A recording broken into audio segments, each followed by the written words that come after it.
Hey, comic book community, Longbox Love Affair here. I am out of town and I'm visiting Western New York, Rochester area right now. That's where I grew up.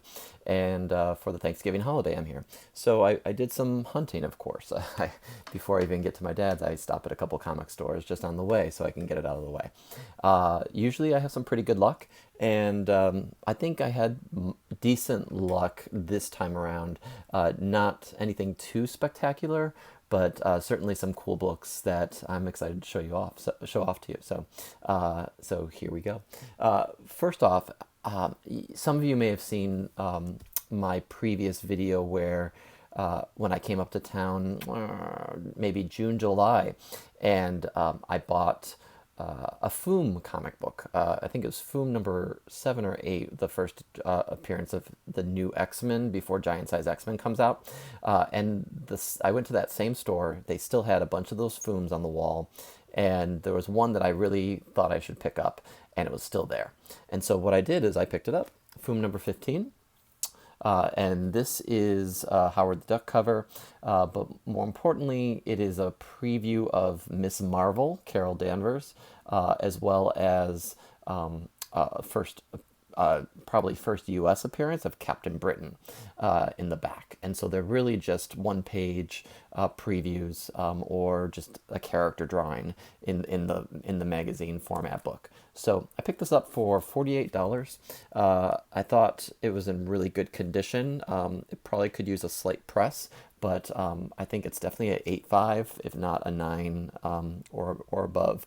Not any staining, really, really white pages, really nice book. At that same store, I found some minor goodies in the back issue bin, and they're pretty well picked over. And then the ones that they have priced that are semi keys are above what they should be priced at. So, but I did find, for some reason, I looked for this book, and I don't know why I look, because I don't always look, but Silver Surfer 81 and 82, first appearance of Tyrant and Ganymede. The Tyrant character is one that was speculated on a while back as being in a future MCU movie. I'm not sure how valid that is, but it's definitely something that people are looking at. I bought these for $4 and $3, depending. So that was pretty cool. I also picked up, and I've been looking for this one, Kazar 11. And this is just a different Andy Kubert Thanos cover there. Just haven't found this in the bins. It's usually picked over, maybe because of the Thanos cover, but I thought I'd pick that up for $2.50. Not bad. It's probably a dollar book, to be quite honest, but why not? It's just something I haven't found, and for only $2. So that was at a store called Wonderland Collectibles in Penfield.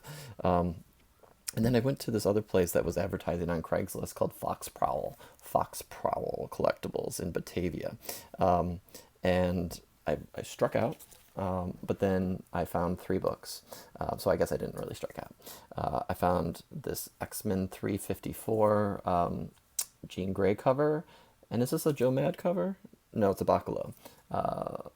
This is a really cool variant cover. It's not listed as a variant on the cover, but it is. And sometimes this goes for a couple more bucks than it is. I paid $1.50.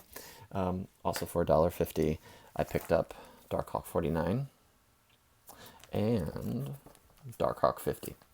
Now, I just recently sold these in a set, so it's cool to have them back. And I'll probably end up wanting to sell them as well. But for $1.50, I couldn't leave it sitting there. And they had a lot of great books, but a lot of them were banged up pretty badly. And these are not mint by any means, but they're not poor either. They have some spine ticks or what have you. But maybe $1.50 is what they're worth. I don't know. I'd have to take a deeper look. But that's that. I went to another store called Rhino Comics, and usually I have really great luck there. And instead this time I walk up and they were closed, but they're in there getting their new issues on the wall. This is on Tuesday. So they weren't selling Comics that day. But the guy did open the door for me and said, come on in, take a look, and look around, do what you need to do. So I felt bad, but I appreciated that they were pretty cool about that. I tried to find some money to some books to spend my money on there, especially because they were so generous with their opening the doors, but they did not have anything I needed. They just had a grand reopening. They moved spaces, and so I think a lot of their books got picked over during their opening sale. So next time I come into town, probably in like 6 or so months, there'll be some things to find. And then I made one more stop, and that stop was at this again, Teak Store, and they have some things. And so they had things that were priced on the back that people know what they have, and it's fine. But they were half off.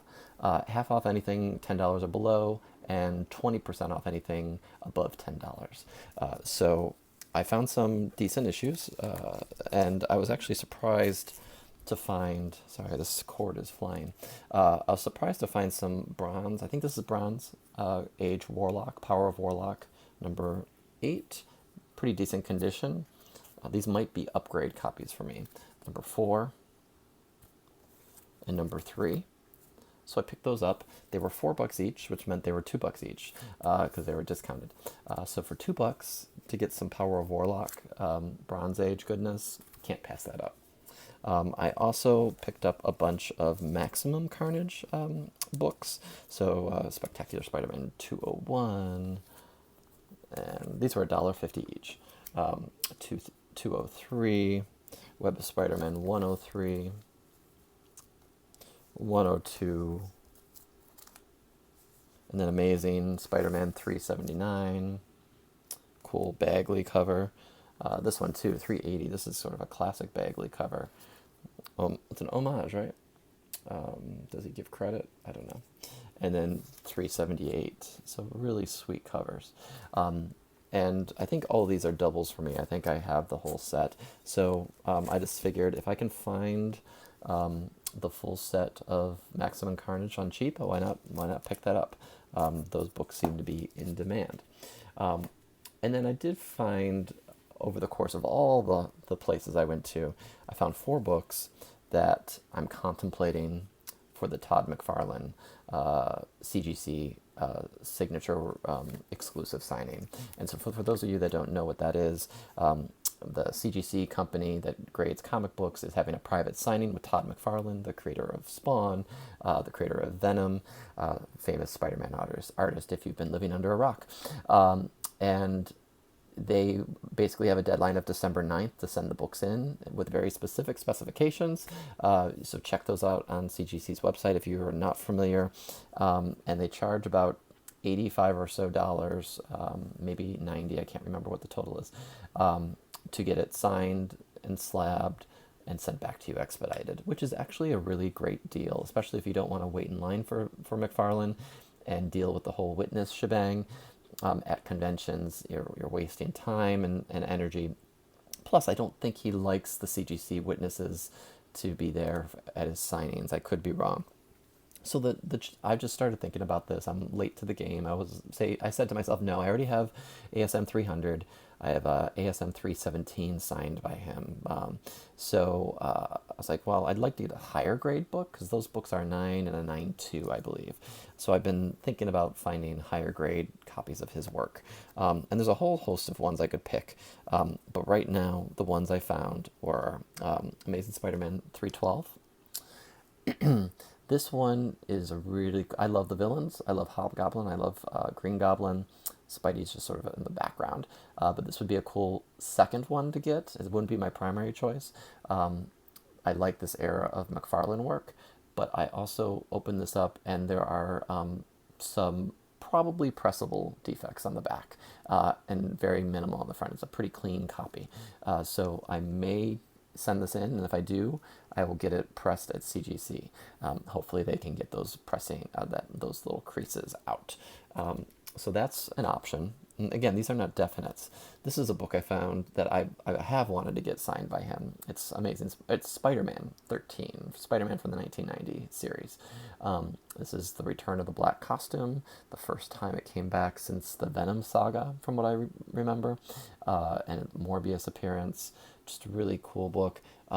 It probably is a 9.6 at the least, maybe a 9.8. I would probably press it for good measure if I sent it. So excited to think about this book. And then two others would be number one. And I found two copies of this. I did find another one of this, a newsstand at Rhino's, and I was thinking of buying it, but I decided against it. And this would want a press just to get some minimal things out of it. But it's a super cool landmark issue. Both of these are. And hopefully, if he signs this one, it's not in black pen, because then you don't see anything. So that's the crapshoot here. You don't get to choose the pen color.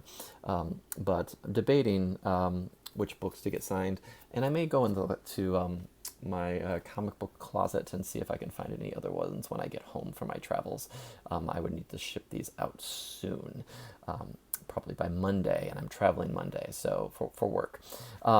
So those are my haul. That's my haul. Western New York haul. Not too bad, right? Speaking about me traveling for work, I am traveling in the next week or so. Next week, I'm in Los Angeles and San Francisco for work, and then I have a day in New York City on Sunday, December 8th. So I'm trying to plot my course, think about where I'm going to go, what stores I'm going to hit up. I have the day all to myself. I get in around noon, have a hotel. I have work the next day. So I'm just going to bounce around the city, have a city day, and figure it out. And then in Los Angeles and San Francisco, I have a lot of downtime on the days that I'm traveling. So I hope to hit up some LCSs. When I was there 3 months ago, I didn't hit any comic shops up. So hoping to make up for that lost time. So yeah, let me know what you think about the haul. Let me know if you found anything on your Thanksgiving holiday, if you were traveling and visiting friends or family. I hope everyone did have a nice holiday, and yeah, talk to y'all soon. All right, bye-bye.